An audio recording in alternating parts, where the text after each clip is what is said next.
खेत में रात दिन एक करके काम करके मुखिया का सारा कर्ज उतार देता।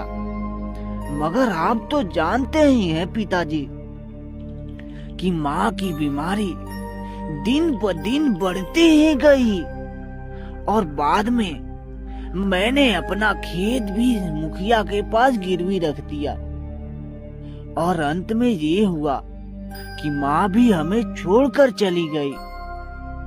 अशोक की बात सुनकर अशोक के बूढ़े पिता की आंखों में आंसू आ गए। बेटा अशोक, देखो, अरे तुम चिंता मत करो।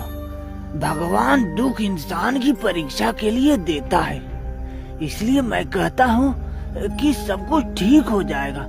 हाँ ठीक है ना, तुम बिल्कुल चिंता मत करना। अपने पिता की बात सुनकर अशोक गायों को लेकर जंगल की ओर चल दिया। अशोक कुछ दूर चला ही था कि तभी रास्ते में उसे मुखिया मिल गया। मुखिया अशोक को देखकर क्रोधित होते हुए बोला, अरे अशोक, कहाँ भागे जा रहे हो? आजकल दिखाई ही नहीं दे रहे हो। अरे कहीं नहीं भागा जा रहा हूँ मुखिया जी, ये देखिए मैं तो आपके सामने ही खड़ा हूँ ना। अरे नहीं तो, और क्या जरूरत थी मेरे घर पे आके ये बोलने की कि ये घर मेरा है, मैं इसे खाली करा लूंगा। अब बोलिए तो, मेरे पिताजी को मुझ पे शक हो गया था। वो बोल रहे थे कि आखिर मुखिया का हम पे कैसा कर्ज है बेटा। अब हार पाच के उन्हें मुझे सच्चाई बतानी पड़ी सारी, और मैं उन्हें ये सच्चाई बता के दुखी नहीं करना चाहता था। क्या जरूरत थी मेरे पीठ पीछे आके ये सब बोलने की? ये सब आपकी वजह से हुआ है मुखिया जी, ये सब आपकी गलती है। अरे ससुर कहीं की मेरी गलती है।